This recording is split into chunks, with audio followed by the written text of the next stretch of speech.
La radio, la télévision et la plupart des journaux sont asservis par le gouvernement et le patronat.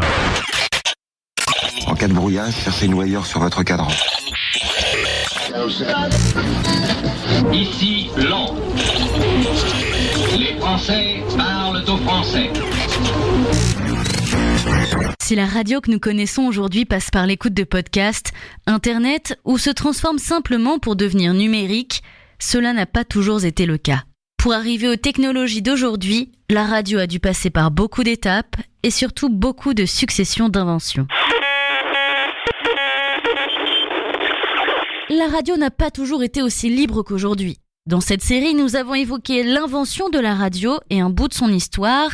Il est temps maintenant de parler de la libération des ondes. Après la guerre, vers 1950, plus question de laisser la radio à la voix de n'importe qui. L'État prend donc le monopole, et ce jusqu'en 1980, soit pendant près de 30 ans. Fini la popularité des années 30 avec des radios privées et régionales libres. La radio n'avait plus qu'une seule manière de penser, celle de l'État. Cela dit, entre 1950 et 1980, on avait quand même du choix, et ce grâce aux radios pirates. Radio pirate. Tout le monde s'éclate. Radio pirate. Tout le monde s'éclate. Les radios pirates sont apparues vers les années 60, surtout au nord de l'Europe. Des radios associatives s'opposant au monopole de l'État sur la radiodiffusion, et pour ce faire, elles émettent au-delà des frontières, dans les eaux internationales, ce qui leur permettait d'échapper en théorie aux réglementations de l'époque. En France, c'est en 1969 qu'on voit apparaître les premières radios pirates. Parmi les premières, on peut nommer Radio Campus qui est située à Lille. Et c'est en 1978 que dans toutes les régions de France, on verra se multiplier plusieurs émissions FM clandestines. On peut changer la fréquence en une demi-heure, c'est-à-dire que si on voit à 6h30 que crac, ils sont sur 92 mégas, bon, en une demi-heure, pince compante, tournevis et tout, et puis on change de fréquence. En cas de brouillage, cherchez une noyeur sur votre cadran. Comme chaque jour, nous allons présenter des disques demandés par les auditeurs. Toutes ces radios pirates sont évidemment inspirées par la pionnière station maritime Radio Caroline qui, émettant en AM, donc sur la bande onde moyenne, a totalement arrosé de musique pop toute l'Europe du Nord.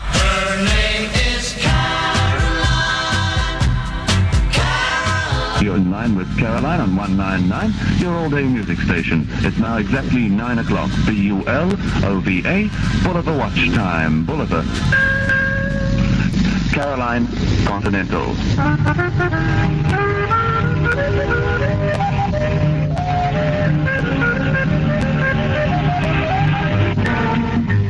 Hello and welcome to this very first Caroline Continental program. Every week at this time, we'll be sending greetings and music especially to the many Radio Caroline listeners in Europe. Her name is Caroline. Caroline.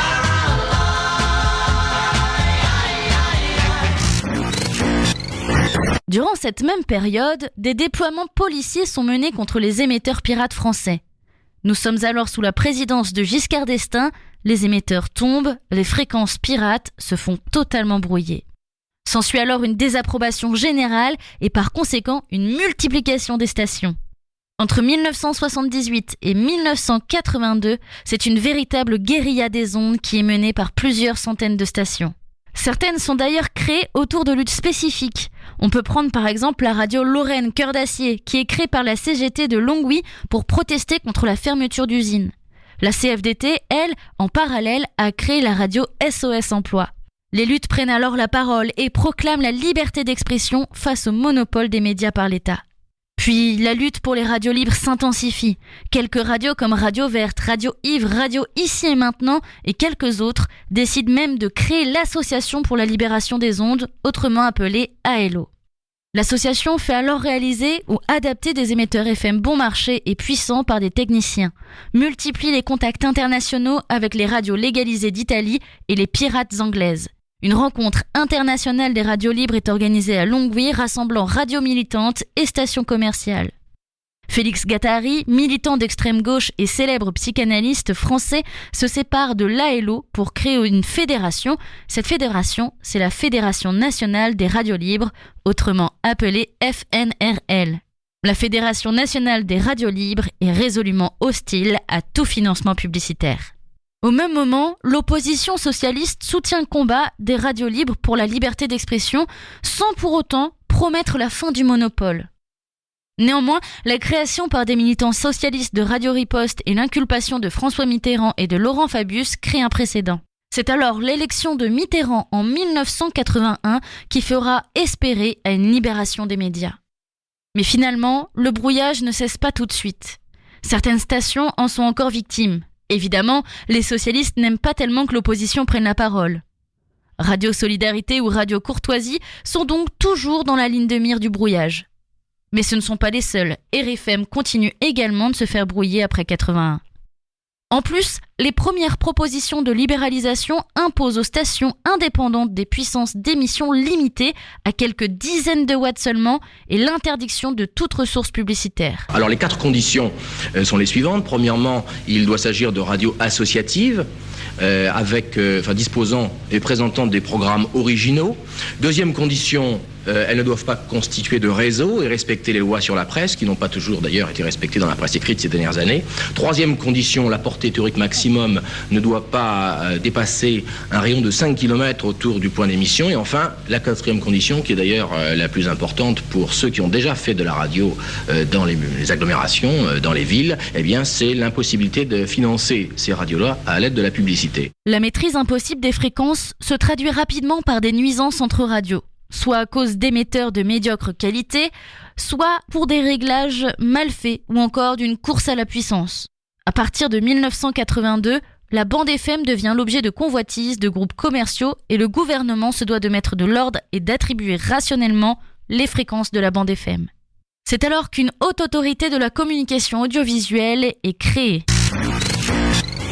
La haute autorité de l'audiovisuel et sa présidente Michèle Cotta ont présenté les nouveaux présidents des sociétés de radio et de télévision. Leur mot d'ordre, priorité à l'harmonisation et à l'unité du service public. C'est ce qu'explique la présidente de la haute autorité.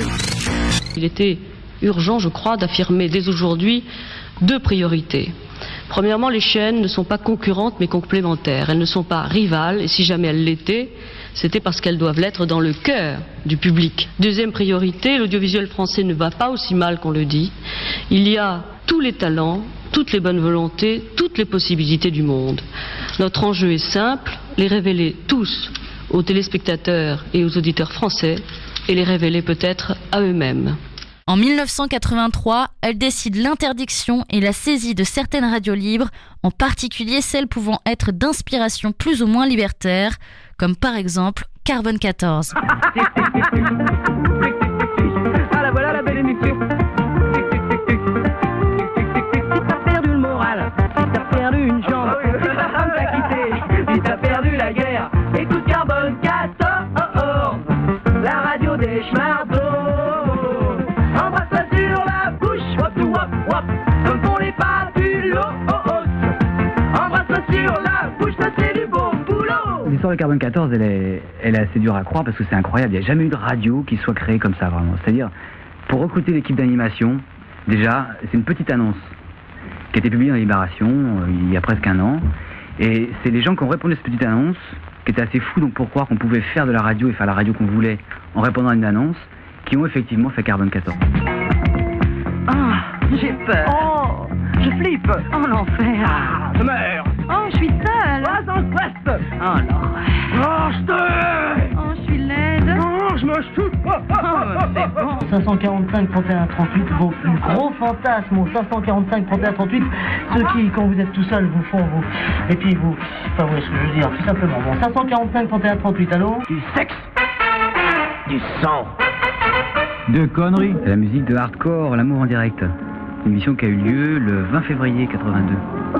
C'était la première fois donc qu'il y avait en France et peut-être dans le monde aussi sur une radio libre une émission où 2 personnes faisaient l'amour dans un studio de radio sur un matelas avec une prise de son et puis un animateur qui commentait au fur et à mesure ce qui se passait. Et on entendait les gens qui faisaient l'amour, donc le 20 février. Suite à ça, la plupart des stations FM indépendantes historiques disparaissent et la plupart des stations élues entre guillemets entrent de plein pied dans une concurrence commerciale.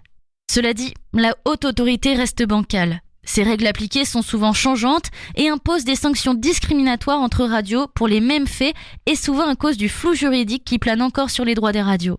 Il faut donc se battre et attendre pour obtenir des droits de diffusion, mais ça, on en parlera une autre fois.